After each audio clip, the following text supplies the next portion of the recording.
Dnes je sobota 29.6. Je 9 hodín, premávka jak v Bratislave. Plán ako oslobodiť Fénixa. Takže toto tu treba všetko pokosiť. Túto obrovskú pomaly 2-metrovú trávu tiež treba pokosiť.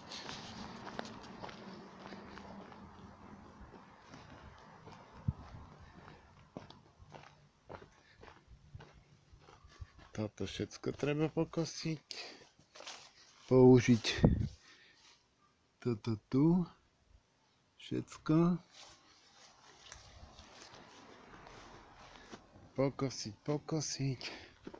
Pokosiť všetko. Treba poodnášať tieto veci. Popresúvať dozadu, porobiť, niečo zlikvidovať. Aby som sa vedel dostať dnu. Dúfam, že sa mi podarí sa dostať dnu. To bude prvá fáza. Druhá fáza. Pozrieť, v akom stave je auto. Vyťahnuť ho. Pripraviť, nafúkať pneumatiky a všetko. Ale to asi budem potom robiť už druhým autom. Takže prvá úloha.